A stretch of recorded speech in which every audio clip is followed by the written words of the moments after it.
Il y avait une de... Oui, vas-y, Adèle. Tout à l'heure, on a parlé de notre plateforme Olivier. Donc, est-ce que vous pouvez nous en dire plus? À quoi ça consiste et comment on fait si on veut la rejoindre?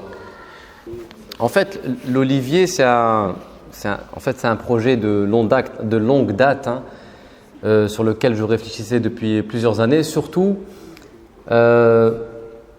depuis que, en fait, une fois dans une réunion avec des cadres musulmans, il y avait un journaliste très très connu que vous connaissez bien, et qui disait que dans la communauté musulmane, s'il y avait bien un problème, ce dont manquait la communauté musulmane, ce qui l'handicapait, c'est que les musulmans, en France en particulier, n'avaient pas de penseurs.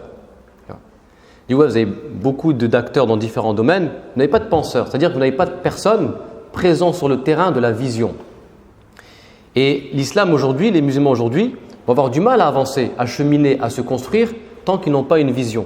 Et la vision, c'est le terrain de la philosophie. Mais la philosophie, ce n'est pas au sens où on l'entend au lycée, il faut disserter sur la liberté a-t-elle des limites, grand 1, grand 2, thèse, antithèse. On connaît ce cauchemar. On est tous passés par la fameuse méthodologie qui a traumatisé tout le monde. On n'a jamais su comprendre, mais c'est quoi la méthodologie Non, ça n'a rien à voir. C'est vraiment la philosophie en tant qu'art de bien conduire ses idées, de définir une vision, parce que celui qui ne sait pas conduire ses idées, qui ne sait pas définir une vision, ne pourra pas se situer dans le monde et avancer. Les gens aujourd'hui veulent changer le monde sans aucune vision. On a un vrai problème de vision. On n'a pas d'idée force, comme dirait Malek Benabi. On n'a pas d'idée force. Et donc, c'est là, ce terrain-là, nous l'avons déserté. Donc moi, l'un de mes défis, l'un de mes combats, c'est de réconcilier les musulmans avec la philosophie au sens propre du terme, occuper ce terrain que nous avons déserté, parce qu'on peut être là, mais si on n'est pas à la racine, là où les visions se définissent, là où la vision du monde, la société se définissent, parce que tout repose sur une vision. N'importe quel domaine, ce que je dis aussi dans une vidéo, c'est que vous prenez que ce soit la politique, l'économie, toutes ces sciences reposent sur une vision du monde, sur une philosophie. Tout est guidé par une philosophie. Donc nous, si on n'occupe pas ce terrain et qu'on est là, et ce que je regrette dans beaucoup d'instituts, dans beaucoup de centres islamiques, et je leur ai fait le reproche, vous n'avez pas dans vos programmes de place pour la philosophie, pour l'héritage que les musulmans ont laissé en matière de philosophie. Chaque fois que les musulmans ont pratiqué la philosophie, c'était les éclaireurs de l'humanité, de l'Occident. Et il n'y a aucune place. Ce n'est que récemment que maintenant en Belgique, à Bruxelles, alhamdoulilah, ils vont ouvrir un programme à cela, en partenariat avec l'Olivier. Et donc voilà, le premier objectif, c'était de réconcilier les musulmans avec cet héritage, les réconcilier avec l'art de penser, de réfléchir, de définir les visions, de manière encore une fois très simple, c'est pas académique, c'est pas scolaire. L'idée, c'est d'aborder des thèmes, des grandes idées philosophiques, des auteurs qui vont nous permettre de comprendre le monde, parce que le monde, il a été façonné à partir d'un certain nombre d'idées.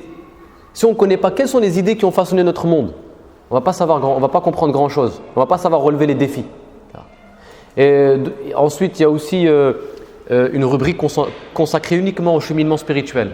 Ce sont des enseignements spirituels parce que pour moi, philosophie et spiritualité sont deux faces d'une même pièce. Et que la philosophie, elle est là pour nourrir notre cheminement spirituel. La philosophie, ce n'est pas de la spéculation froide sur des concepts abstraits, où les gens font des fous devant des... ils jonglent avec des concepts comme si c'était des jouets. Non, ce n'est pas du tout dans ce sens-là. La philosophie comme moyen de nourrir notre quête de la sagesse. Il y a aussi une rubrique pour enfants, parce que voilà, l'idée aussi c'est de relever le défi de l'éducation. Dès leur plus jeune âge, les enfants apprennent à réfléchir, à conduire leurs pensées. En fait, l'idée philosophée, c'est l'art de problématiser sa vie. C'est-à-dire quoi? C'est pas créer des problèmes. Problématiser, ça veut dire interroger chaque moment de son existence. Vous savez, je suis confronté à une épreuve. Ça demande de la philosophie. Comment problématiser cette épreuve? Comment je dois la comprendre? Quel enseignement en tirer? Qu'est-ce qu'elle m'apporte? Qu'est-ce qu'elle implique dans ma vie? Quelles sont ses répercussions dans ma trajectoire? C'est l'acte de philosopher en permanence. Mais ça s'apprend. C'est l'initiation. Et donc l'Olivier, c'est un projet qui vient répondre à ce défi, là, sur le long terme. Vraiment élever le débat, créer de la lucidité, délivrer les musulmans de leurs questions communautaires. C'est toujours les mêmes questions qui se posent. C'est toujours et ils ne savent pas se projeter et s'intéresser vraiment aux enjeux contemporains. Donc voilà à quoi répond cette plateforme. Oui. Oui, c'est le but. Alors c'est dur, hein. Je vous dis, moi je fais, il y a toujours de la réticence parce qu'il y a toujours des préjugés, des stéréotypes. La philosophie, c'est quoi? C'est haram, c'est de l'hérésie. En fait, ils font que répéter des choses qu'ils n'ont pas étudiées. C'est des choses qui qui ont été répétés de génération en génération. Et il suffit qu'un savant, un jour, a fait une fatwa pour de bonnes raisons. Parce qu'attention, la philosophie aussi, il y a des dérives. Attention, on ne dit pas que il y a des dérives. Mais il y a de la dérive en médecine, il y a de la dérive en physique, il y a de la dérive partout. Donc c'est vrai qu'il y a un savant, notamment Ibn Taymiyyah, qui, à juste titre, il avait condamné. En fait, les gens n'ont pas compris, c'était plus subtil. Il n'a pas condamné la philosophie. Il a condamné certains courants, certaines idées philosophiques de l'époque qui menaçaient la foi. Donc c'était dans le contexte. Et donc cette fatwa, malheureusement, elle a été récupérée et elle a trouvé de l'écho dans l'avenir. Et depuis, les gens sont arrêtés à ça. Ils pensent que la philosophie c'est haram. Ce qui est complètement faux. Heureusement qu'il y a des réformes, entre guillemets des réformés, parce que même les réformés c'est à boire et à manger. Mais au début du XXe siècle ou même du XIXe siècle, Jamal al-Din Avrani, Mohamed Abdou, tous ces savants chouyours égyptiens, etc., ont compris l'intérêt de la philosophie, ont appelé l'université de l'Azhar, etc., à remettre au goût du jour, dans les programmes de sciences islamiques, la philosophie.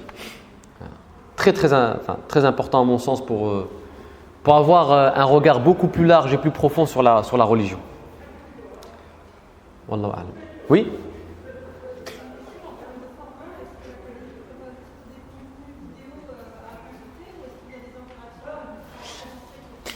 Alors, pour le moment, c'est une plateforme en ligne avec des contenus vidéo donc il y a une mise à jour chaque mois de nouvelles vidéos, d'accord, dans chaque rubrique. Et chaque mois, il y a une visioconférence. Là, nous sommes en train d'aborder, par exemple, l'œuvre d'Ibn Tufayl. Très peu de gens connaissent l'œuvre, ou alors ils connaissent de nom, comme ça, de loin. Qu'on a traduit un peu de manière biaisée par le philosophe autodidacte, Hayy ibn Yaqzan. C'est un bijou de la littérature musulmane.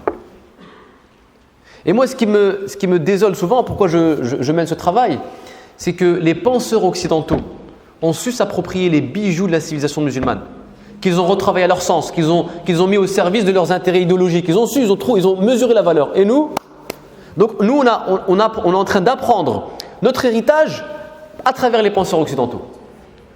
Subhanallah. C'est eux maintenant qui nous apprennent notre propre héritage. Et donc l'idée de l'Olivier, c'est de se réapproprier cet héritage. Non.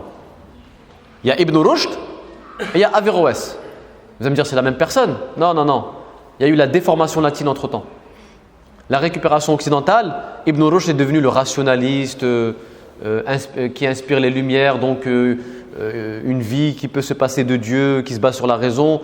Non, donc se réapproprier l'héritage et bien en dégager tous les enseignements possibles. Donc il y a des vidéos chaque mois, une visioconférence mensuelle sur une thématique. Là, on étudie l'œuvre d'Ibn Tufayl.